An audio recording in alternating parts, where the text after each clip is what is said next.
Two, one. I gave whole In chapter 6, let's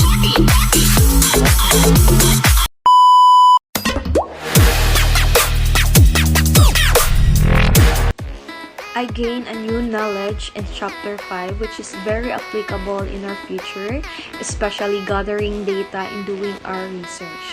Sir Ted mentioned a lot of important things in chapter 5, which is the non-probability and probability, which is very useful in our near future, especially when we are planning to build our own businesses. So it is important to know about this lesson.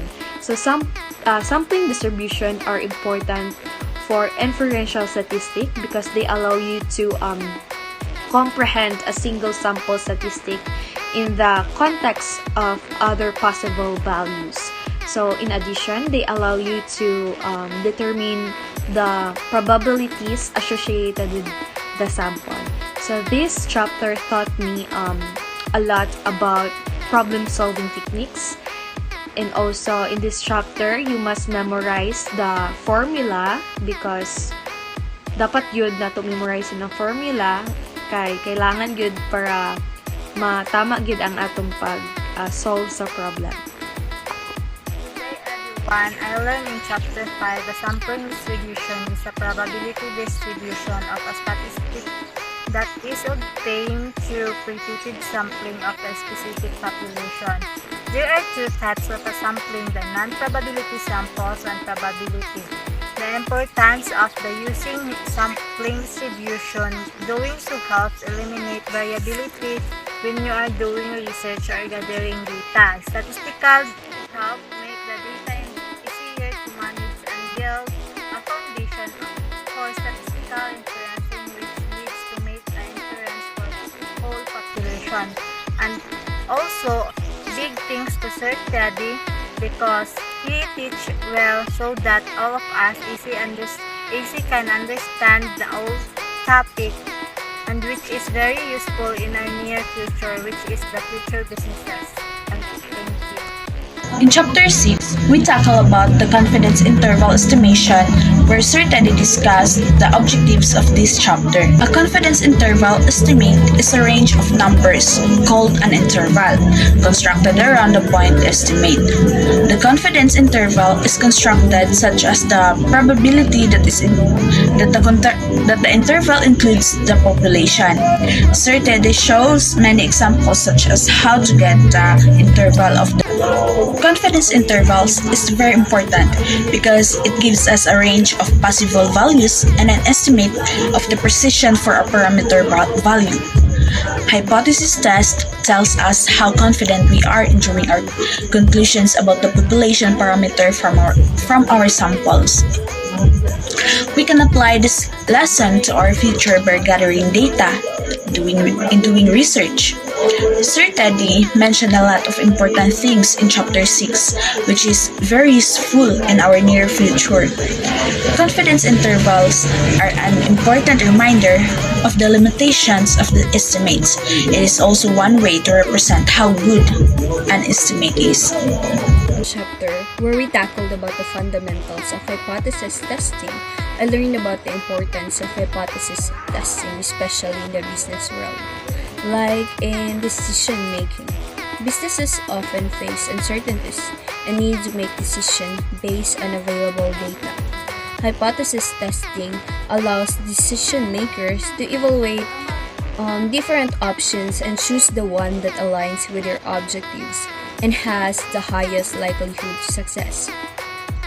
It provides a systematic approach to assess the potential outcomes of various choices.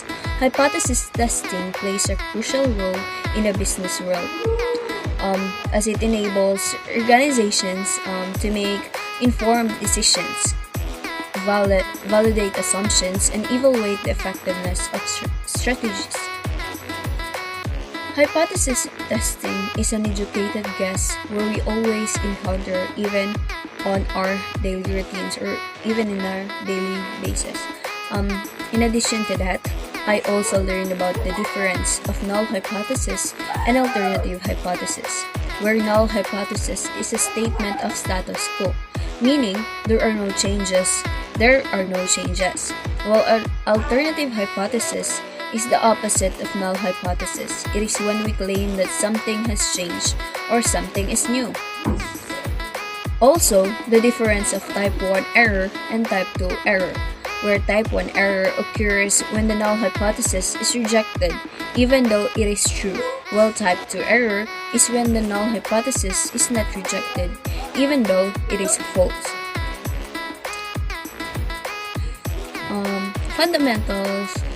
Fundamentals of hypothesis testing is important so that we will be able to know what will be the procedure that we can use to be able to test a particular hypothesis, so we can come up with a valid and relevant conclusion about a parameter of a calculation.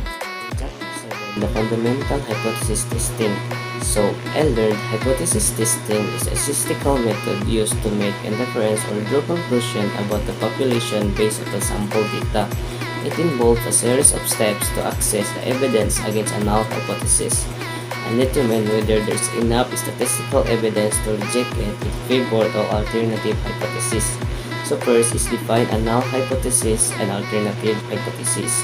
The null hypothesis represents difficult consumption of the claim to be tested, while the alternative hypothesis represents an alternative claim. Next is to determine the maximum acceptable probability of making a type 1 error. I reject the null hypothesis when it is true, typically 0.05 or 0.01. Next is choose the test statistical. Select a measure that qualifies the difference between observed data and expected result under the null hypothesis. Next is calculate the p-value. Determine the probability of obtain a test statistical and extreme or more extreme than observed one. Assume that the null hypothesis is true. Next is make a decision. Compare the p-value to significance level. If a p-value is less or equal to significant level, reject the null hypothesis and otherwise fails to reject it. So, using the hypothesis testing, we can make an informed decision based on the data and draw valid conclusion in a business.